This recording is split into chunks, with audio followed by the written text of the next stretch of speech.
नमस्कार दोस्तों, मैं शिवम डोभाल चखुल के इस लाइव प्रोग्राम में आप सभी का स्वागत करता हूं। और नव वर्ष के आज पहले दिन में आप सभी को नव वर्ष की ढेरों शुभकामनाएं प्रेषित करता हूं। उम्मीद है आप स्वस्थ होंगे और आने वाले साल में आप स्वस्थ रहें, मस्त रहें, खुशहाल ज़िंदगी जिएं, यही मनोकामना है। आज का ये लाइव प्रोग्राम कुछ देरी से शुरू हो रहा है, इसके लिए माफ़ी। इसका समय 4 बजे था, लेकिन कुछ रीज़न के कारण हम थोड़ा लेट है। और आज के इस कार्यक्रम में हमारे साथ एक ख़ास मेहमान जुड़े हैं, जिनसे हम उत्तराखंड के बारे में चर्चा करेंगे, पर्यावरण के बारे में जानेंगे, वन्य जीव के बारे में उनसे हमें कुछ नॉलेज मिलेगी। उत्तराखंड की खास शख्सियत, वैसे कोई परिचय के मोहताज तो नहीं है, लेकिन फिर भी औपचारिकता के तौर पर मुझे कहना होगा कि आज हमारे साथ है पद्म श्री से सम्मानित मैती आंदोलन के प्रणेता, जीव विज्ञानी श्रीमान कल्याण सिंह राउत जी। राउत जी, आपका स्वागत है। बहुत बहुत धन्यवाद। कल्याण सिंह राउत जी, सर्वप्रथम तो आपको पद्म श्री सम्मान मिलने की बहुत बहुत बधाई। धन्यवाद। किसी भी व्यक्ति के लिए कोई भी सम्मान छोटा नहीं होता, लेकिन एक पद्म श्री जैसा सम्मान मिलना एक व्यक्तिगत रूप से नहीं, आपके एक राज्य गांव में एक खुशी की लहर होती है, ये बहुत मायने रखता है। और आपने हमारे उत्तराखंड का मान बढ़ाया, आपका इसके लिए धन्यवाद। उत्तराखंड में एक प्रसिद्ध आंदोलन रहा है मैती आंदोलन। इसका नाम मैती आंदोलन है, और एक आंदोलन ये ऐसा है सामाजिक तौर पर जिससे आप जुड़ाव महसूस करेंगे। एक ऐसा आंदोलन, मैती के प्रणेता, शुरू करने वाले राउत जी आज हमारे साथ है। हम राउत जी से जानते हैं कि मैती, जिसमें कि जिसका अर्थ होता है माइका, माइके से जिसका संबंध है, और मैती का संबंध आपने पर्यावरण से जोड़ा। हाँ, ये माइका और पर्यावरण को साथ लाने का संबंध, ये आपके दिमाग में कैसे ख्याल आया और इसकी शुरुआत कहाँ से हुई? हाँ डोभाल जी, मैं तो पहले आपकी टीम को बहुत बहुत धन्यवाद देता हूँ कि आप उत्तराखंड की प्रकृति के लिए, संस्कृति के लिए बहुत काम कर रहे हैं। और आज मैं अपने सारे दर्शकों को नए वर्ष की बहुत बहुत शुभकामनाएं भी देता हूँ। और ये जो आपने एक प्रश्न उठाया कि मैती किस तरह से आगे आया और किस तरह से मैती को एक शब्द के रूप में हम लाए और एक इसको नया आंदोलन का रूप दिया, तो इसमें मैं बताना चाहता हूँ कि पर्यावरण का जिस तरह से हमारे पहाड़ का संबंध जंगलों से है, और ये अरण्य प्रदेश माना जाता था उत्तराखंड। पहले इतने सारे जंगल थे हमारे पास, ज़्यादातर बांध के जंगल हुआ करते थे, खूब घने जंगल हुआ करते थे, वन संपदा में हम हाँ लोग अमीर थे। और इसमें ज़्यादातर हमारे पास ज़्यादा एक जो हमारी पुरानी जो जातियाँ थी, नाग, खस और इस प्रकार की जातियाँ यहाँ निवास करती थी। और बाद में बाहर से जो नई जातियाँ आई तो वो यहाँ उन्होंने उन पर आधिपत्य किया और धीरे धीरे उनका यहाँ विस्तार होने लगा, और उन लोगों ने यहाँ जंगलों से हट करके खेती बाड़ी करना शुरू किया। धीरे धीरे गांव बसते गए, और एक पहाड़, एक हिमालय का ये भाग पूरा एक देवभूमि के रूप में उभर करके आया। और आज हमें बड़ी खुशी कि हम इस देवभूमि के निवासी हैं। आज हम इस धरती को संवारने के लिए पेड़ लगाते हैं, हर साल लाखों पेड़ लगाए जाते हैं। और ये देखा जाए कि इस तरह से जैसे हमारा एक राज्य बना, आज हम 20-22 साल होने वाले हैं, और इस राज्य में तब से आज तक न मालूम कितने करोड़ पेड़ लग चुके हैं जी। लेकिन कहीं ना कहीं देखिए कि हमारे पास उस अनुपात में हमारे पास आज उन पेड़ों की कहीं संख्या दिखती नहीं। काम की सफलता का जो प्रतिशत है वो बहुत कम है, बहुत कम है। तो क्योंकि कारण पेड़ इसका सिर्फ लगाए जा रहे हैं, उनका ख्याल नहीं रखा जी, जा रहा। तो कारण ये रहा कि हम लोग पेड़ तो लगा लेते हैं, लेकिन उसके बाद उस भूल जाते हैं कि इस लगाए गए पेड़ को मुझे बचाना है, उसकी परवरिश करना है, उसको पानी देना है, उसकी सुरक्षा देना है। जब तक हम ये चीज़ नहीं रखेंगे तब तक हमारा पेड़ लगाना बेकार होगा। और इसी प्रकार से ज़्यादातर जो यहाँ पर वनीकरण का जो काम होता है, वृक्षारोपण के जो बड़े बड़े अभियान चलाए जाते हैं, ये इसी रूप में चलाए जाते हैं और हम उसके प्रति ज़्यादा चेतित नहीं रहते हैं और यही मुझे दुख रहा। तो जब मैं ग्वालदम में इंटर कॉलेज में जीव विज्ञान का प्रवक्ता था और ये सब सोचता रहा कि इस तरह से अगर धरती पर हम वृक्षारोपण करेंगे तो ये केवल धरती के लिए नहीं बल्कि आने वाले समय के लिए भी एक सुकून वाला बात नहीं होगी। सुकून तब होगा जब हम लगाएंगे पेड़ को बचाएं। और केवल संख्यात्मक अगर हम कह रहे हैं कि हमने इस साल इतने पेड़ लगा दिए, लाखों पेड़ लगा दिए, लेकिन जब वो दिखाई नहीं दे रहे हैं तो कहाँ से होगा? वो एक किताबी आंकड़ा हम लोग तैयार कर वही रहे हैं। आंकड़ा आज चल रहा है और उसी आंकड़े पर आज फिर वन विभाग और आपका जो हमारे यहाँ पर सबसे बड़ा इंस्टीट्यूट है फॉरेस्ट रिसर्च इंस्टीट्यूट, ये कहता है कि अभी हमारे जंगल बढ़े नहीं हैं यहाँ बल्कि घट रहे हैं। हाँ, अगर ये 20 सालों में जंगल बढ़े हैं, हमने इतने वृक्षारोपण किया है तो वृक्ष कहाँ है? उस हिसाब में हमारे जंगलों का प्रतिशत बढ़ना चाहिए था। तो ये सबसे बड़ी बात है। तो तब दिमाग में आया कि जब तक हम भावनात्मक रूप से पेड़ से नहीं जुड़ेंगे, हम 10 पेड़ नहीं, हम 1 पेड़ लगाने की बात करेंगे और उसको जिंदा हर हालत में रखेंगे, तभी हम इस धरती को बचा सकते हैं और वही हमारा इस धरती के लिए सबसे बड़ा पुरस्कार होगा और हमारा एक समर्पण होगा। और यही है कि हमने माँ और बेटी के रिश्ते को इससे जोड़ा। आप देखेंगे हमारे पहाड़ में बेटी माँ से जुड़ी रहती है, हर समय बेटी माँ के साथ रहती है, खेत से लेकर, खलिहान से लेकर, जंगल से लेकर आपके चूल्हे तक बेटी हर समय माँ के साथ खड़ी रहती है। सबसे बड़ा सहारा माँ का बेटी होती है। और जिस दिन बेटी की शादी होती है उस दिन बेटी सबसे बड़ा दुख माँ को होता है, क्योंकि माँ का एक बहुत बड़ा सहारा जा रहा है। माँ इसलिए देखती है कि कल मेरे साथ खेत में कौन जाएगा, मेरे साथ जंगल लकड़ी लेने कौन जाएगा, जानवरों को कौन बांधेगा, किस तरह से।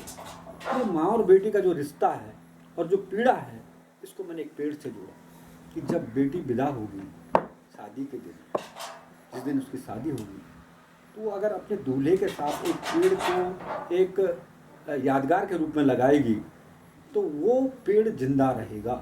क्यों? कि उस पेड़ को बचाने वाली माँ है। माँ कभी अपने बेटी के लगाए पेड़ को सूखने नहीं देगी, इसलिए वो पेड़ जिंदा रहेगा। और यही भाव इसमें डाला गया। इसलिए मैंने इस कार्यक्रम का नाम रखा मैत। मैत यानी लड़की का गांव, लड़की का घर, मैत मायका। और मैती माने उस गांव की समृद्धि। एक एक बेटी जब शादी पर एक एक पेड़ लगा करके जाएगी। अगर मेरे गांव में एक साल में 10 शादियां होंगी तो 10 पेड़ लगेंगे। 10 साल में कितनी शादियां हो चुकी होंगी तो मेरा गांव 10 साल में पेड़ पौधों से ही भर जाएगा। गांव में एक हरियाली आ जाएगी, गांव में पानी के स्रोत नहीं सूखेंगे, गांव वालों को शुद्ध हवा ऑक्सीजन मिलेगी, फल मिलेंगे, उस गांव के पानी के स्रोतों में खूब पानी होगा, जो पत्तियां होगी वो जानवरों के लिए कंपोस्ट बनाने के काम में आएगी, तो वो गांव समृद्ध होगा ना। तो इसलिए ये सारी बातें इसके जुड़ी गई। और ये हुआ कि बेटी की शादी पर जो पेड़ लगाया गया है उस बेटी की यादगार भी होगी कि हमारी शादी है, ये हमारा पेड़ लगा है। जब उसके बच्चे हो जाएंगे तो वो लौट के कभी अपने नैनिहाल आएंगे, तब नानी ज़रूर कहेगी कि बेटा देखो ये तुम्हारी माँ बाप की शादी का लगाया गया पेड़ है, जाओ इस पर से फल तोड़ के लाओ।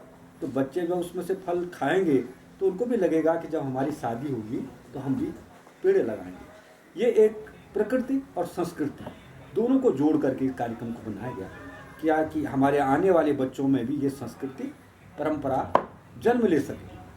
और यही नहीं, एक पेड़ तो यहाँ लग गया, वही लड़की दुल्हन बन करके जब अपने ससुराल पहुँचती है पहले दिन, तो हमारे पहाड़ में एक परंपरा है, सबसे पहले उस दुल्हन को जो परिवार की जो बेटियां हैं वो उसको लेकर के सबसे पहले पानी के स्रोत तक जाती है। हाँ, इस पर उत्तराखंड जो देख रहे हैं ये लाइव, उत्तराखंड में कई हिस्सों में जो है ये एक रिवाज है कि जब दुल्हन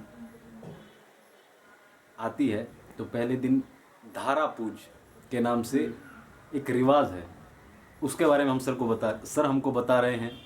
तो प्लीज़ सुनिए, क्योंकि ये बात बहुत से लोग नहीं जानते हैं कि ये क्या है। तो आइए जानते हैं रावत जी से कि धारा पूज जो है उसका संबंध क्या है और ये किस प्रकार हमारे सामाजिक ताना बाना और प्रकृति को संजो कर रख रहा है। ये हमारे पूर्वजों की एक बहुत बड़ी परंपरा है और ये हमारे पूर्वज पानी के प्रति कितने संवेदनशील थे, पानी की कीमत कितना जानते थे, ये इस परंपरा से हम जान सकते हैं। कोई भी गांव में कोई नई दुल्हन आती है तो उस परिवार की जो लड़कियां, गांव की लड़कियां होती हैं, उस दुल्हन को एक बर्तन दे करके सबसे पहले अपने गांव का जो उनका पारंपरिक धारा होता है, पानी का स्रोत होता है, वहाँ तक ले जाती हैं। वो दुल्हन वहाँ पर पानी की पूजा करती है और वहाँ पर पानी भर करके बर्तन में फिर अपने परिवार के जितने भी सदस्य हैं उन सबको पानी पिलाती है। इसका मतलब ये हुआ कि उस दुल्हन को ये बताया जाता है कि बेटी, ये जो पानी का धारा है, नौला है या कोई भी स्रोत है, ये इस गांव की जीवन रेखा है। जिस दिन ये पानी सूख जाएगा उस दिन इस गांव को भी यहाँ से उठ करके कहीं जाना होगा। क्यों? कि पानी ही जीवन है। जब पानी नहीं होगा तो गांव वहाँ पर रह के क्या करेगा, और इस पानी को बचाना है। इसीलिए वो लड़की वो दुल्हन पानी को भर करके अपने सारे गांव के, अपने परिवार के लोगों को पिलाती है और संकल्प दिलाती है कि मैं भी इस पानी को बचाने के लिए एक सदस्य के रूप में कार्य करूँगा। हमने सोचा कि केवल गांव धारा को पूजने पर, नौला को पूजने पर या पंदेरा को पूजने पर पानी नहीं आ सकता है। पानी आएगा जब हमारे पास जंगल होंगे, पानी आएगा जब हमारे पास पेड़ होंगे।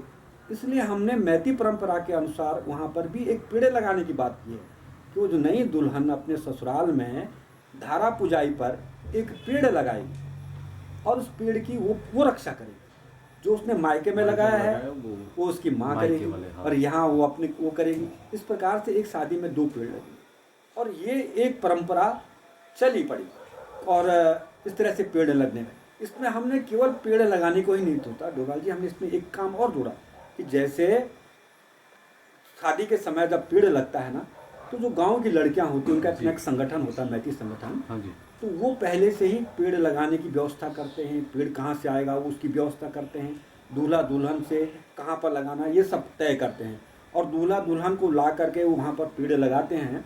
तो दूल्हा जो होता है उन लड़कियों को, उस संगठन को कुछ पैसा देता है, यानी पुरस्कार देता है कि भैया ये पेड़ हमारा लगा है और इस पेड़ को लगाने के लिए ये मैं तुम्हें कुछ पुरस्कार राशि देता हूँ और इस पेड़ को हमारी यादगार के रूप में आपको बचाना है।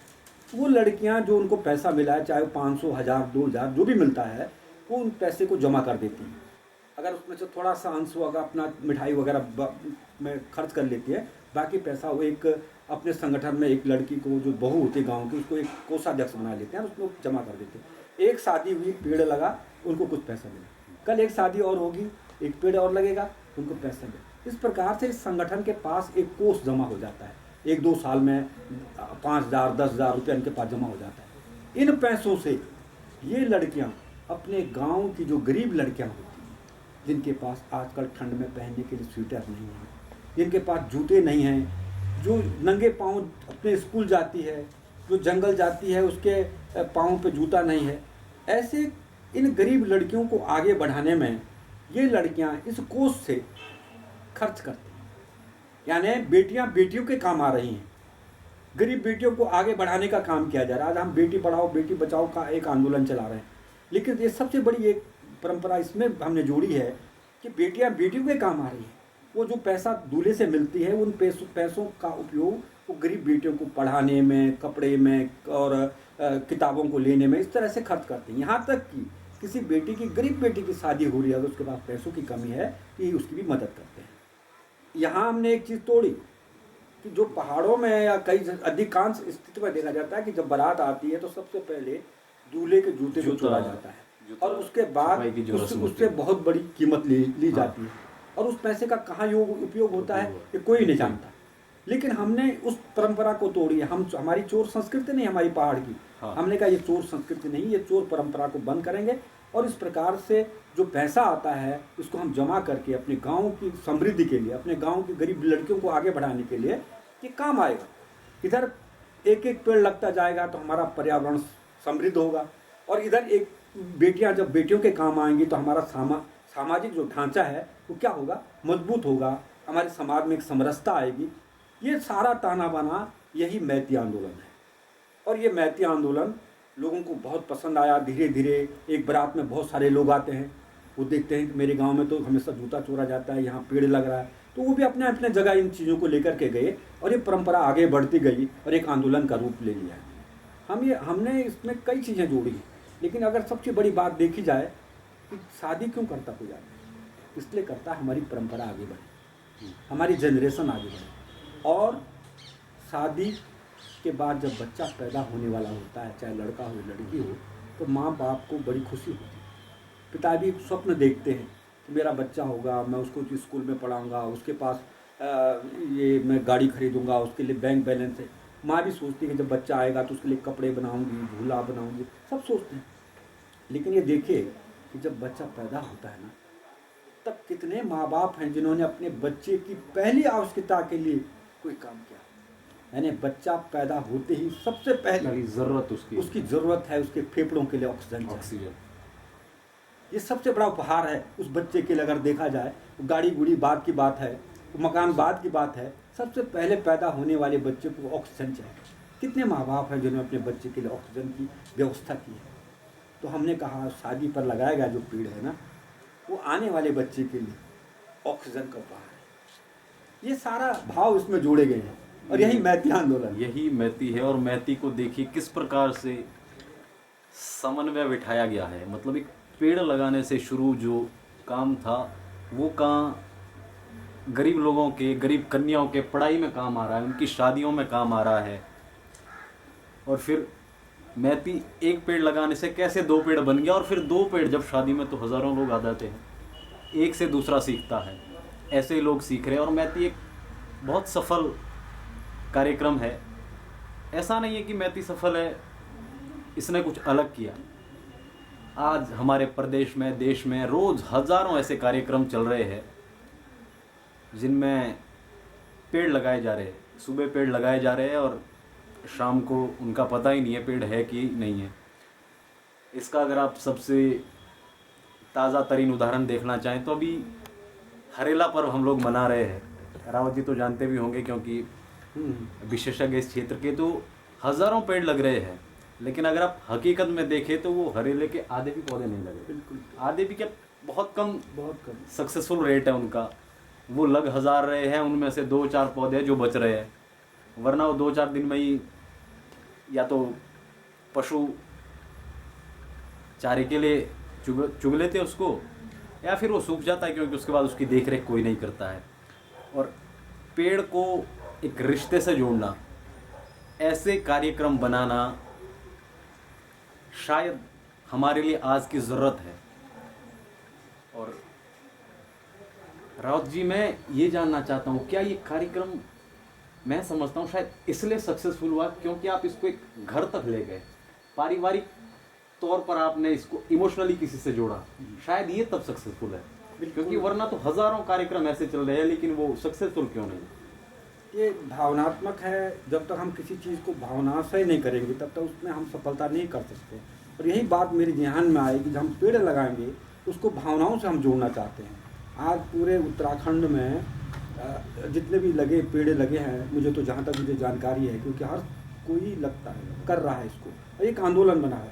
हम 8-9 लाख से अधिक पेड़ इस शादी में लगा चुके हैं। और कई वन, ये 8-9 लाख पेड़ वो है जो आज जीवित है, जो हमें प्राण वायु प्रदान कर रहे हैं। ये वो नहीं है जो सिर्फ आंकड़ों में है। जी, तो ये सारे पेड़ हैं जो आज ये केवल उत्तराखंड में नहीं है, हमारे 10-12 राज्यों में चल रहा है, 5-6 देशों तक पहुंच चुका है।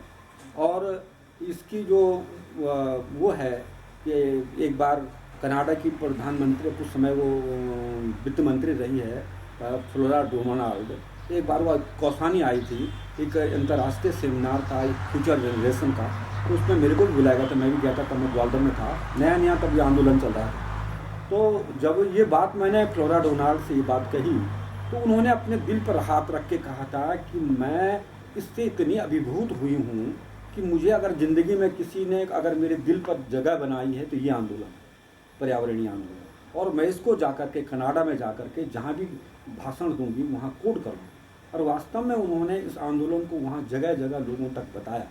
और इसका उदाहरण, इसका जीता जाता उदाहरण ये था कि जब कनाडा की 2 लड़कियाँ मेरे पास यहाँ आई और वो मुझसे बहुत कुछ जानना चाहती थी, तब मुझे पता चला कि वास्तव में वहाँ के लोगों को ये कितना प्रिय हुआ। आज इंडोनेशिया ने अपने यहाँ कानून बना दिया कि आप शादी तब करेंगे, पहले आपको एक पेड़ लगाने का प्रमाण पत्र देना होगा। और खुशी की बात मुझे ये है कि राजस्थान सरकार ने अपने यहाँ पूरा ये एक राज्य आंदोलन बना दिया है। हिमाचल प्रदेश से मुझे वहाँ मुख्यमंत्री जी का एक पत्र आया कि हमने इस आंदोलन को यहाँ कैबिनेट में पास करके और अपने यहाँ इसको लागू कर दिया। इस तरह से ये आंदोलन आज एक विस्तार पा रहा है, और इसलिए कि इसके अंदर एक भावनात्मक और सफलता की एक कुंजी ज़रूर, और ये बहुत सफल भी है। और ये जो बातें हैं उन लोगों के लिए बड़ी कीमती है, या हम लोगों के लिए बड़ी कीमती है जो ये सब प्लान कर रहे हैं। हम पेड़ लगा रहे हैं लेकिन उनकी केयर नहीं कर रहे हैं। कैसे एक मामूली सा एक शख्स के द्वारा उत्तराखंड के सुदूर गांव में शुरू किया गया आंदोलन इंडोनेशिया तक पहुंच गया है। कनाडा का कोई व्यक्ति आता है तो मैती के बारे में जानता है और फिर अपने वहाँ इसको इम्प्लीमेंट करता है। अगर वो इम्प्लीमेंट कर रहा है तो मतलब इसमें बहुत सी अच्छाई चीज़ें हैं, और अच्छाई है तभी लोग जान रहे हैं। बहुत से राज्यों में है, सर ने कहा राजस्थान में है, हिमाचल में है, और मैं एक पोस्ट पढ़ रहा था सर की, तो कहीं महाराष्ट्र में भी ये चल रहा है, केरल में है। केरल के कई लोग मेरे पास आए थे, वहाँ के 1-2 पत्रकार थे, उन्होंने कहा मैं यहाँ चलाना चाहता हूँ। अभी मध्य प्रदेश में आए थे, महाराष्ट्र में अभी हमारे एक वो हैं बड़े साहित्यकार हैं, उन्होंने अपनी लड़की की शादी पर अभी मुझे एक फ़ोटो भेजी थी कि मैंने अपनी लड़की की शादी पर गुरुजी मैंने एक पेड़ लगाया और मैं इसको अभियान को यहाँ चला रहा हूँ। जयपुर में हमारे एक पत्रकार हैं बंसल जी, वो वहाँ चला रहे हैं। तो ये सारे जिन लोगों को अच्छा लगा उन्होंने अपने अपने यहाँ शुरू कर दिया। और ये तो एक घर का आंदोलन है। मेरे घर में अगर मेरी कोई बेटी की या बहन की शादी हो रही है तो मैं क्यों नहीं एक पेड़ लगाऊं, उसकी याद में लगाऊं, ताकि आने वाले समय में वो मेरे लिए एक उपहार बनकर रहेगा। और ये आंदोलन ऐसा भी नहीं है कि आपसे बहुत कुछ मांगता है, ऐसा भी कुछ नहीं है, या खर्चीला है या ज़्यादा मेहनत लगती है, ऐसा कुछ है नहीं। तो उम्मीद है आप सब भी ये करें, अगर पेड़ लगा रहे हैं तो उसकी केयर करें, उसे देखें। और राउत जी, एक कोई किस्सा, क्योंकि आप आंदोलनों से काफ़ी जुड़े रहे, कोई ऐसा किस्सा मैती के या किसी और आंदोलन का जो आप, जब मैती की बात होती है तो आपको याद आता है, कोई ऐसा किस्सा? बहुत सारे किस्से हैं, क्योंकि ये भावनात्मक आंदोलन के साथ था। जब मैंने इसको पहली बार शुरू किया ग्वालदम से, हाँ। क्योंकि आंदोलन ग्वालदम से शुरू हुआ है, तब मैं वहाँ पर टीचर था।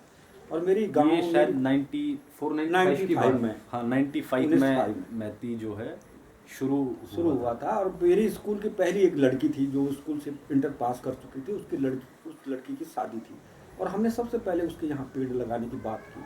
तो उस लड़की के पिताजी फॉरेस्ट में थे, और उन्होंने कहा गुरुजी ये काम जो आप बता रहे हैं ये मेरी लड़की के उसमें ज़रूर होना चाहिए। तो मैंने कहा ठीक है, आपके यहाँ करेंगे। तो पहला काम हमने वहाँ किया, मैं अपने स्कूल के बच्चों को लेकर के गया, 2-4 बच्चों को, और मैंने कहा यहाँ आज हम ये काम करेंगे जो हमने सोचा है। तो फिर ये हुआ कि पेड़ लगाना था, तो पेड़ हमारे पास उपलब्ध नहीं था। वहीं पर वन विभाग की नर्सरी थी, तो मैंने लड़कों को भेजा, मैंने कहा बेटा तुम वहाँ से एक पेड़ लेकर के आओ, और अभी ये दुल्हन है और इससे और दूल्हे से हम यहाँ पर पेड़ लगाएंगे, जो हमने एक मैती का कॉन्सेप्ट सोचा। तो बारात जाने को लिए तैयार थी, देरी भी हो रही थी, तब तक बच्चे ले आए पेड़ उठा करके। तो वो बच्चे जो हैं वो बांज का पेड़ ले आए वहाँ, और वो देखा नहीं उन्होंने, एक बांज का पेड़ उठा करके और वो ले आए। वहाँ पर जो बूढ़ी महिलाएं थी वो आपस में बात करने लगी, इनको कोई दूसरा पेड़ नहीं मिला। अब बांज का शब्द आप जानते हैं, बांज का मतलब होता है जिस बच्चे के बच्चे नहीं होते हैं उसको बांज कहा जाता है। और शादी के टाइम पर बांज का पेड़ लगाना थोड़ा सा लोग अटपटा भी समझते हैं। अब मैं समझ गया उनके भाव। अब मैंने कहा ये बुढ़िया तो ऐसे कर रहे हैं, क्या होगा। तो लड़की के पिता ने ये समस्या अपने हाथ में ले ली। उन्होंने कहा गुरुजी कुछ नहीं, पेड़ ही तो है, पेड़ लगाएंगे, लाओ। तो हमने वहाँ पर दूल्हा दुल्हन से पेड़ लगाया, और पेड़ काफ़ी बड़ा हो गया है, और हमारी पहले ये आंदोलन की एक यादगार भी है। तो वो उस दिन पहला कार्यक्रम और पहली ठेस हमारे अंदर पहुँची, और वो भी अंधविश्वास की। उसी साल दूसरे साल वहाँ पर एक गांव में शादी हुई। तो उस दिन हम तैयारी के साथ भी हमने एक अखरोट का पेड़ बढ़िया सा लेकर के और वो लगाने के लिए गए। उस दिन वो महिला भी वहाँ आई थी, और बड़े संयोग की बात थी कि उस लड़की का उसमें लड़का हो गया था। तो वो पता लगा कि उसका लड़का हो रखा है। अब उस दिन पेड़ आए तो वो लड़कियाँ जो बूढ़ी महिलाएं थी वो मांगल गीत गा रही थी। तो हम हंसते हुए हमने कहा आज हम बांझ का नहीं, आज हम अखरोट का पेड़ लेकर के आए। तो वो हंसने लगी। तो इस तरह से हमने अंधविश्वास को भी जो है वो एक नया वो दिया, रूप दिया। पूरा गांव जाटों का गांव है और वो गांव इसलिए भी बड़ा फेमस है कि उस गांव के 1.5 किलोमीटर के एरिया में कोई भी न तो बीड़ी पीता है, न सिगरेट पीता है, न शराब पीता है, कोई अवैध है वहाँ। अब ऐसा मुझे तो बड़ा विचित्र लगा कि ऐसा गांव इस दुनिया में ऐसा भी है इस समय। हाँ, इस समय। तो इसको मेरे देखने की बड़ी उत्साह थी। तो वहाँ पर जा कर के हम जब गए तो वहाँ पर उस गुरुजी ने अपने मकान के बीच में एक खड्डा खोद करके पेड़ लगाने की व्यवस्था कर रखी थी। एक ये लीची का पेड़ ला रखा था। जब हम वहाँ पर गए तो सारे जाट लोग वहाँ पर खड़े थे और उन्होंने कहा भाई ये क्या हो रहा है, ये चौधरी ये क्या काम कर रहे हो? बोल भाई ये नया काम है, इसमें शादी की यादगार में एक पेड़ लगाते हैं। आज मेरी बेटी की शादी है, हम यहाँ पर एक पेड़ लगाएं। तो बड़ी मुश्किल वहाँ पर एक पेड़ लग गया। उस दिन वहाँ पर बाई द वे कोई फोटोग्राफर भी आए थे। दूसरे दिन रुड़की के अखबारों में उसकी फ़ोटो छप गई। मैती कार्यक्रम रुड़की में भी शुरू हुआ। अब वहाँ के लोगों को तो बड़ा लगा कि इसमें तो नेताओं की फ़ोटो छपती है और ये चौधरी की बेटी की शादी फ़ोटो छप गई। तो बड़ा वो लगा कि हम भी करेंगे, क्या हो। 3-4 साल बाद एक बार फिर वो गुरुजी मुझे मिले, तब तो रिटायर हो गए थे। उन्होंने मुझसे कहा कि रावत जी मैं आपको एक दास्तां सुनाना चाहता हूँ। मैंने कहा क्या है? बोला आप बैठिए भाई मेरे साथ। तो बैठे, हम एक दुकान पे चाय पीने लगे। तो उन्होंने कहा मेरा पोता हुआ है। अरे मैंने कहा बहुत खुशी की बात है, आपका पोता हुआ है। बोले इस पोते से एक कहानी जुड़ी है। मैंने कहा क्या है? कहानी नहीं, सच्ची कहानी है। मैंने कहा बताओ। बोले ये हुआ कि एक दिन मेरी बेटी हमारे घर आई थी। तो बगल के कमरे में बेटी और हमारा जो नया पोता हो रखा था वो वहाँ पर सो रखे थे। रात को पोते के पेट में दर्द हुआ और चिल्लाने लगा। तो बगल से हमारी पत्नी उठी, चौधराइन उठी, बाहर आई। तो उसने भारी सा आवाज़ लगाई अपनी बेटी को, बेटी ये बच्चा क्यों रो रहा है, दूध पिला ले। बोल मम्मी मैंने दूध तो पिला लिया लेकिन न मालूम क्यों चुप नहीं रह रहा है। अब बड़ी देर तक चौधराइन बाहर में खड़ी रही। उस आंगन में जो पेड़ लगा था उस पेड़ को उसने देखा तो उसके ऊपर चौधराइन हमेशा एक कपड़ा डाल देती ताकि उसमें पाला न पड़े। वो कपड़ा नीचे गिरा हुआ था। चौधराइन गई उस कपड़े को उठा करके पेड़ के ऊपर डाल गई और जब पेड़ के ऊपर डाल करके बरामदे में आई तो तब तक लड़का चुप हो गया था। उसके बाद अपने कमरे में गई और सो गई। दूसरे दिन के एक दिन छोड़ करके फिर यही घटना घटी। अब वैसे घटी तो चौधराइन बच्चा रोता रहा, चिल्लाता रहा। तो चौधराइन फिर बाहर आई। तो उस दिन उसने पूछा नहीं कि बेटा बच्चा क्यों रो रहा है। उसने देखा पेड़ को, फिर कपड़ा गिरा हुआ है। उसने फिर उठा करके कपड़ा उसके ऊपर डाल दिया और वो बच्चा चुप हो गया। वो आश्चर्यचकित हो गई कि इस पेड़ का लगाव इस बेटे से कैसे। आज उसमें जब लीची लगते हैं तो सबसे पहले वो लीची को अपने पोते को भेजती है, तब बांटती दूसरों को। और अगर पोते को कुछ हो गया तो उस पोते को वो पूछते हैं कि क्या हो गया, कभी जुकाम लग गया, कुछ हो गया तबीयत, तो वो उसके नीचे अगर दीपक जला देगी ना तो वो ठीक। ये एक मुझे भी एक बड़े अविस्मरणीय कहानी लगी। तो लेकिन जब मैं उस गांव में बाद में गया तो तब चौधराइन से जब मैंने ये बात सुनी तो मुझे बड़ा यकीन। मैंने कहा ये पेड़ और मनुष्य के बीच का एक रिश्ता है जिसे हम भूल चुके। हाँ। और रावत जी ने एक बात बीच में कही थी कि मांगल गीत, सर थोड़ा सा अगर मांगल गीत के बारे में बता देंगे। ये मांगल गीत ये होते हैं जो हमारे मंगल कार्यों में गाए जाते हैं। हमारे पहाड़ की एक परंपरा ही है। चाहे आप कुमाऊं से लेकर जौनसार तक जाएं तो ये जब भी हमारे यहाँ कोई शुभ काम होते हैं, कोई देव पूजा होती है तो उसमें महिलाएं जो होती हैं देवताओं के गीत गाती हैं, उनका आह्वान करती हैं कि हमारा काम सफल हो जाए। और हमारे इन मांगल गीतों के पीछे कहीं पांडवों की भी कहानियाँ जुड़ी हुई हैं। कई जगह नंदा देवी के गीत गाए जाते हैं। जिस क्षेत्र में जिस तरह के देवता हैं उन देवताओं के गुणगान गाए जाते हैं और ये मांगल गीत इनको शुभ माना जाता है। जैसे अगर हम कुमाऊं की तरफ जाएं, उधर चंबोली उसकी तरफ जाएं तो वहाँ नंदा देवी के जागर और मांगल गीत गाए जाते हैं। हम इस तरफ जाएं तो इस तरफ से जैसे हमारे रघुनाथ जी के हैं, पांडव के हैं, इनकी लीलाएं की जाती हैं। तो ये मांगल गीत हमारे एक संस्कृति के बड़े अंग हैं। जी। और रावत जी पेशे से वनस्पति विज्ञानी हैं। अध्यापन का कार्य किया कई वर्षों तक। रावत जी मुख्य तौर पर जाने जाते हैं मैती के लिए। मैती शुरू हुआ था 1995 में, लेकिन इससे भी बहुत पहले सर ने एक काम शुरू किया था, शायद 1974 या 75 की बात है, जब आपने हिमालय वन्य जीव संरक्षण करके कोई कार्यक्रम शुरू किया था। हाँ, उसके बारे में थोड़ा दर्शकों को बता दीजिए। हाँ, ये मैं तब एमएससी, क्योंकि उस समय तो कोई वन्य जीव के बारे में सोच भी नहीं रहा था। ये तो वो था जब इन सब चीज़ों के बारे में बातें नहीं होती थी। तो आपने ये कैसे, इस पर आपका ध्यान गया, फिर इस पर आपने ये कार्यक्रम बनाया? शायद आप अग्रणी लोगों में से थे जिन्होंने इस पर बात करी। 1976 की बात है। तो उस समय मैं एमएससी में पढ़ता था और बॉटनी मेरा सब्जेक्ट हुआ था। तो गोपेश्वर में मैं था उस समय, और गोपेश्वर से ज़्यादातर जो मेरे को घूमने का बड़ा शौक था। तो ऊपर गोपेश्वर के ऊपर बड़े बड़े बुग्याल हैं, जैसे रुद्रनाथ बुग्याल है, तुंगनाथ बुग्याल है। तो यहाँ हम हर 1-2 महीने बाद ज़रूर जाते थे और उन बुग्यालों का अध्ययन करते थे। तो मेरा बॉटनी का जो एक मेरा प्रोजेक्ट रहा है एमएससी का, वो ऊपर का टैक्सोनॉमी रहा है कि हिमालय के वन्य जो हमारे जड़ी बूटियाँ हैं, फ्लोरा एंड फौना, उन पर मैंने काम किया। लेकिन उसमें देखा मैंने कि उसमें कई विदेशी टीमें आई थी जो हमारे उत्तराखंड के उन हिमालय के विशेषकर तुंगनाथ में कस्तूरी मृग पर और स्नो लिपार्ड पर काम कर रही थी। और उनके पीछे पूरे जो उत्तर प्रदेश में थे उस समय, हम तो उत्तर प्रदेश का पूरा वन विभाग उनके पीछे घूम रहा था, उनके बड़े संसाधन जुटाए जा रहे थे, सब कुछ जुटा रहे थे। मैंने सोचा कि अगर हम लोगों को इतने संसाधन मिलते तो हम अपनी हिमालय को क्यों, इतने बाहर के लोग आकर के हमारे पहाड़ को बचा रहे हैं, हमारे पहाड़ के इन जानवरों के बारे में, इन बुग्यालों के बारे में ज़्यादा चिंतित हैं, तो इससे ज़्यादा हमको होना चाहिए। तो यही मन में रहा मेरे, और मैंने उसके बाद प्रण किया कि हम भी अपने बुग्यालों को बचाने, इनको जानने के लिए, हिमालय को बचाने के लिए काम करेंगे। और उसी समय चिपको आंदोलन का दौर था। तो चिपको आंदोलन में मैंने भाग लिया था। आदरणीय चंडी प्रसाद भट्ट जी के साथ मैंने काम किया, और गौरा देवी के वहाँ हम आंदोलन में गए थे। 150 बच्चों को लेकर के मैं डिग्री कॉलेज के बच्चों को ले गया था। तो वो इसलिए उस हमारे एक और भी हमारा एक अंदर एक भाव था। तो तब मैंने श्री भट्ट जी से मैंने ये बात की कि मैंने कहा हम कुछ एक संस्था बनाना चाहते हैं और हम इस हिमालय के वन्य प्राणियों को बचाने के लिए काम करना चाहते हैं। तब तक लोग एनजीओ के बारे में ज़्यादा जानते नहीं थे। वो पहला एनजीओ था जो हिमालय के वन्य प्राणियों के बचाने के लिए काम कर रहा था। तो उसके बाद वहाँ पर 2-3 डीएफओ थे, उनको बुलाया गया, भट्ट जी ने अध्यक्षता की। फिर हमने एक एनजीओ का नाम हिमालय वन्य जीव संस्थान करके रखा। तो भट्ट जी ने तुरंत मुझे उसका अध्यक्ष बना दिया, और तिवारी जी थे उनका उसके सचिव बने। और इस प्रकार से हम 8-10 लड़के जुड़ करके हमने एक हिमालय वन्य जीव संस्थान बना दिया।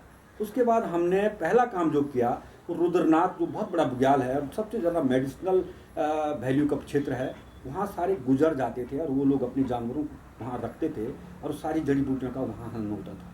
तो उस पर हमने काम किया था। वहाँ हमने हड़ताल की थी। उसके बाद उनको कहा था कि उनको दूसरी जगह कहीं शिफ्ट किया जाए, यहाँ ना आने दिया जाए, इस तरह से। फिर उस पर मजिस्ट्रियल जांच हुई, उसमें हम जीते थे, और उसके बाद वहाँ उनका जाना बंद हुआ था।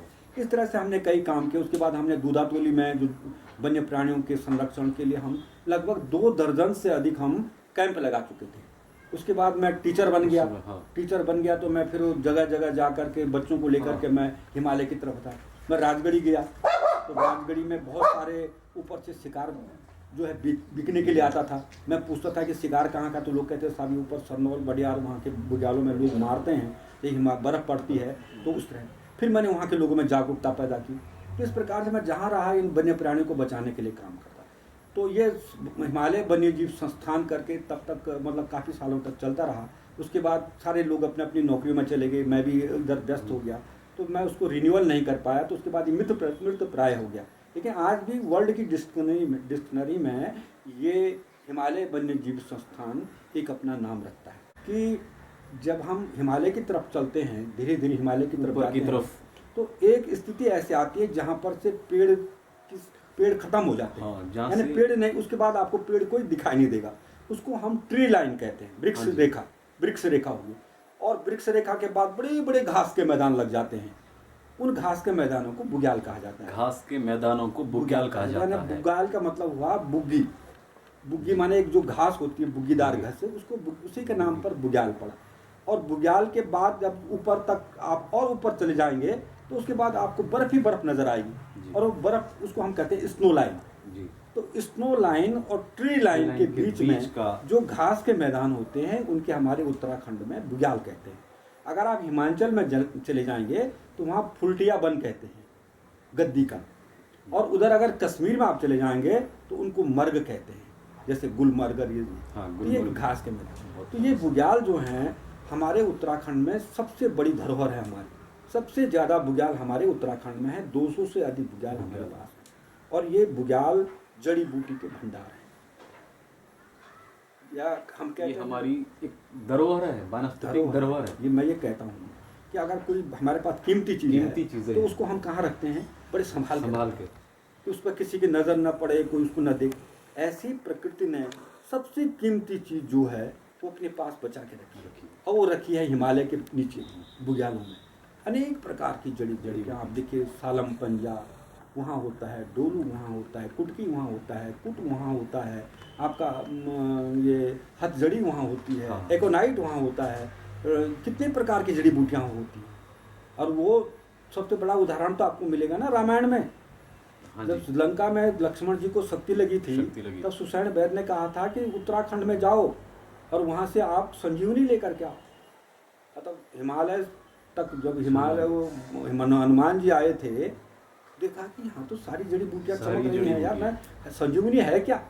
अब वहाँ लक्ष्मण की जान बचानी बड़ी मुश्किल हो गई थी, तो उसने कहा जब तक मैं जड़ी बूटी खोजता हूँ तब तक तो लक्ष्मण की जान चली जाएगी। उन्होंने पूरा पहाड़ उठा करके ले गए वहाँ संजीवनी की। गुरु अब ये है वैद्य जी, अब तो आप इसमें से छांटिए कि कौन सा संजीवनी है, आप निकालिए इसमें से। तो उसमें क्या हुआ था कि तब संजीवनी निकाल करके लक्ष्मण की जान बचाई। तो वही आज वही बुग्याल है जहाँ संजीवनी है। और डोभाल जी मैं आपको ये बता दूं कि आज गंगा के बारे में इतना पैसा खर्च हो रहा है, गंगा को बचाने के लिए इतना पैसा खर्च हो रहा है। गंगा इसलिए बचाई जा रही है कि गंगा अमृत है। अब मैं ये जानना चाहता हूँ कि ये कहाँ अमृत आ रहा है, ये अमृत क्या गोमुख से निकल रहा है क्या, कहाँ से आ रहा है अमृत? ये अमृत के भंडार हमारे ये बुग्याल है, जहाँ इतनी प्रकार की जड़ी बूटियाँ हैं जो 6-7 महीने प्रकृति उनको क्या कर देती है, बर्फ से ढक देती है, ताकि इससे मानव जो है इनसे छेड़छाड़ न करे। और जैसे ही मार्च अप्रैल का महीना आता है और जब वो बर्फ पिघलने शुरू होती है ना, तो वो बर्फ अपने साथ क्या लाती है, सारी जड़ी बूटियों के जो तत्व हैं, है ना, जो बर्फ ने ढक रखे थे, वो तत्व बर्फ के साथ पिघल करके कहाँ आती हैं, गंगा में आती हैं। और इसीलिए गंगा अमृत है, इसी को गंगा अमृत कहते हैं। लेकिन अफसोस है कि हमने गंगा को सारे शहरों के मल मूत्र से जब हम उसमें उड़ेल देते हैं तो वो अमृत कहाँ जाएगा, तब तो जहर बन गया। तो यही हम कह रहे हैं कि जैसे हमारे पूरे हम कुछ खाते हैं तो पूरे तत्व जो होते हैं हमारी खून की नलियों के द्वारा पूरी कोशिकाओं तक पहुंच जाता है, वैसी प्रकृति ने भी ये रचना बनाई कि जो नदियों की जो धाराएं हैं ये हिमालय से निकलती हैं, वहाँ से अमृत लेके आती हैं और ये पूरी दुनिया को बांटती हैं। लेकिन हम ले नहीं पा रहे हैं, मनुष्य इतना अंधा हो गया है कि वो समझ नहीं पा रहा है, तो उसको अमृत कहाँ से मिलेगा। तो ये सारे बुग्याल हमारी धरोहर हैं। आज देखेंगे आपके हमारे चमोली में सबसे ज़्यादा बुग्याल है। वहाँ से अगर आली बुग्याल, राजा बुग्याल, नवाली बुग्याल, बैदनी बुग्याल, गुरसों बुग्याल, आपका ये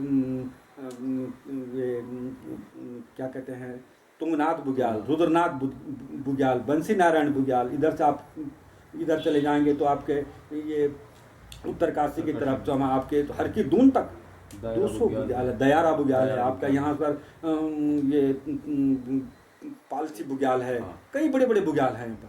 तो ये सारे बुग्याल हमारी धरोहर तो हैं, और इन्हीं बुग्यालों में हमारे वन्य प्राणी, और वो भी कौन, बड़ी कीमती, जिनको कस्तूरी मृग कहते हैं, जिनको ये क्या कहते हैं, हमारा जो राष्ट्रीय राज्य पक्ष मुनाल है ना। अब हमारे राज्य ने अपने चारों जो प्रतीक हैं वो हिमालय से लिए, बुग्यालों से लिए हैं। कस्तूरी मृग हमारे राज्य चिन्ह में हिमालय, सब पूरा हिमालय है ना। आपका मुनाल वहीं का है पक्षी, हमारा बुरांस सब वहीं का है, आपका ब्रह्मकमल वहीं सा है। तो ये सारी चीज़ें हैं ना। तो ये इन बुग्यालों को संरक्षण के लिए कोई कदम नहीं उठा रहा है, सबसे बड़ी बात ये। और आज क्या है, क्योंकि बुग्यालों तक किसी के जाने की हिम्मत नहीं होती है। बुग्याल इतने कठिन क्षेत्र में है, वहाँ आम आदमी नहीं जा सकता, लेकिन वहाँ तस्करों का घर बढ़ा है। सारे लोग अपने वहाँ जड़ी बूटियों का वो कर रहे हैं, सारे दोहन कर रहे हैं, कस्तूरी मृग दिन प्रतिदिन घट रहे हैं। और एक दिन ऐसा आएगा कि हमारे बुग्याल सारे जानवरों से विहीन हो जाएंगे और सारी जड़ी बूटियाँ खत्म हो जाएंगी। तब जो प्रकृति ने जो ये सारा वरदान हमको दिया था कि जिन अगर मनुष्य को बचाना है, आप देखिए कोरोना हुआ ना, सब लोग कहाँ भागे जब कहा कि दुनिया में इसका इलाज ही कुछ नहीं है, सारे प्रकृति की तरफ भागे कि साहब आप गिलोई खाओ, अब ये जड़ी बूटी खाओ और ये करो, अपने अंदर इम्यूनिटी पावर लाओ। आखिर हम हिमालय की तरफ तो शरण में गए, तो इसको बचाने तो हमारा कर्तव्य होता है। जी, हिमालय के ये बुग्याल वनस्पति ये हमारी कीमती धरोहर है और हमारा उत्तरदायित्व है ये कि हम आने वाली पीढ़ी को ये सब प्रदान करें। ऐसा ना हो कि आने वाली पीढ़ी हमें इसका दोष दे कि हमारे पूर्वजों ने हमारे लिए जो प्रकृति का, जो सबके लिए है प्रकृति का, उस चीज़ का इतना दोहन करा कि आने वाली पीढ़ी उससे वंचित रहे। तो आप सभी से गुजारिश है कि इस धरोहर को बनाए रखें, बचाने में अपना सहयोग करें। जब ये बचेगा तभी हमारा जीवन बचेगा। और ऐसे सर ने कई सारे बुग्यालों के नाम लिए, ये बहुत सुंदर है। और जड़ी बूटियाँ, बुरांश, ये सब हमारे पहाड़ों में पाया जाता है और हमारी धरोहर है। हमारा बचानो, हमको इसे बचाना चाहिए और ये बचाना हमारा कर्तव्य भी है। और एक सवाल सर से मैं अब ये हम अंत करते हैं इसका, लेकिन सर से एक सवाल है कि सर को तो पहले बधाई, आप उत्तराखंड में चुनाव आयोग द्वारा ब्रांड एम्बेसडर बनाए गए, प्रचार प्रसार के लिए सर को ब्रांड एम्बेसडर नियुक्त किया है। तो सर आपको बधाई। धन्यवाद। धन्यवाद। चुनाव आने वाले हैं तो आप युवाओं को क्या संदेश देना चाहेंगे? मेरा संदेश तो यही है कि हमारा दुनिया का एक बहुत ही बड़ा लोकतांत्रिक देश है हमारा, और इसमें लोकतंत्र का ही सबसे बड़ा महत्व है। और हमारी जो तांत्रिक जो प्रणाली है ये पूरे विश्व में जानी जाती है, सम्मान के साथ जानी जाती है। और इस लोकतंत्र को बचाने के लिए हम सब लोगों का कर्तव्य है कि हम अपनी एक सुदृढ़ सरकार कायम करें, एक मजबूत लोकतंत्र हम कायम करें। और ये तभी होता है जो हम लोग यहाँ पर अपने मताधिकार का जो हम प्रयोग करें। तो हमारा जैसे नवयुवक हैं जिनकी उम्र 18 साल से ऊपर हो चुकी है, ये लोग ज़रूर अपने जहाँ उनका नाम नहीं लिखा गया है वो ज़रूर दर्ज करवाएं अपने वोटर लिस्ट में। और जब मतदान हो तो उस दिन ये ज़रूर अपने मत का प्रयोग करें, क्योंकि ये मत का जो प्रयोग, जो संविधान ने आप लोगों को एक बड़ा अधिकार दिया है, एक मत पूरे हमारी शासन व्यवस्था को बदल सकता है। एक मत के कारण कोई हार सकता है, कोई जीत सकता है। एक अच्छा आदमी आगे जाने से एक मत के कारण रुक सकता है। तो हम चाहें कि अपने आपका मत इतना मजबूत होना चाहिए, आपका मत इस तरह से होना चाहिए कि आपके क्षेत्र का एक होनहार व्यक्ति, एक ऐसा मजबूत आदमी, एक ऐसा प्रतिनिधि आपकी सरकार में जाए जो आपके विकास का सारथी बन सके, आपके गांव का सारथी बन सके। आने वाले समय में वो आपके गांव को चहुमुखी विकास की ओर ले जा सके। ऐसे आदमी को चुनने की ज़रूरत है। आज हमें ज़रूरत है कि हम पैसों के पीछे न भागें, हम किसी के लालच में न जाएं, क्योंकि आपका मत जो है, जो अधिकार आपको दिया गया है, ये आपके लिए बड़ा कीमती है। और इस कीमती मत को आपने प्रयोग करना है एक मजबूत सरकार बनाने के लिए। और वो सरकार तभी मजबूत बनेगी जब हम सब लोग वोट देंगे। जब हम सब लोग वोट देंगे तो एक अच्छे व्यक्ति को हम चुन करके भेजेंगे। अगर हम वोट नहीं देने जाएंगे तो कहीं एक ऐसा आदमी चुन करके चले जाएगा जो आपकी भावनाओं से खिलवाड़ करेगा, आपके विकास से खिलवाड़ करेगा, आपके जो आपके अधिकार हैं उनसे वंचित कर देगा। इसलिए आप वोट देने का अधिकार है, आप जरूर वोट देने जाइए। लोगों को मजबूती से वोट देने के लिए उत्साहित कीजिए। और विशेषकर वे लोग जो वोट देना नहीं के दिन ऐसा समझते हैं कि ये हमारा अधिकार नहीं है, आज तो हमें छुट्टी मिली है, आज तो हम घर पर ही रहेंगे। आप कदापि ये न सोचिए। इस लोकतंत्र में आपका बहुत बड़ा योगदान होना चाहिए। आप जरूर वोट देने जाएं। आपने एक योग्य सरकार चुननी है मजबूत सरकार चुननी है तो आपका वोट उसमें बड़ा कीमती है। तो मैं युवाओं से, अपने पूरे मतदाताओं से यही अनुरोध करूंगा कि आपका वोट आपकी ताकत है, आपका वोट आपकी समाज की ताकत है, आपका वोट देश की ताकत है। आप ज़रूर अपनी वोट दीजिए। धन्यवाद राउत जी ने आज हमें बहुत सारी ज्ञानवर्धक बातें बताई जो हमारे काफ़ी काम आने वाली है। अगर आप ये सुन रहे हैं तो आपके काफ़ी काम आने वाली है। और हमारे ऐसे कार्यक्रम की कोशिश यही है कि ये सब जो बातें हैं, जानकारियाँ है, हमारे पहाड़ से, गांव से, बुग्यालों से आप तक पहुंचती रहे, इसलिए ये कार्यक्रम हम कर रहे हैं। और उम्मीद है आप ये पसंद भी कर रहे हैं, तभी ये सब चल रहा है।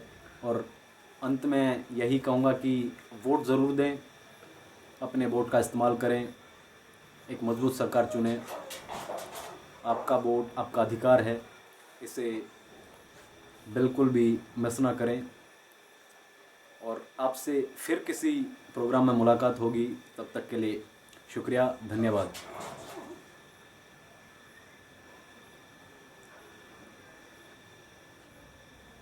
एंड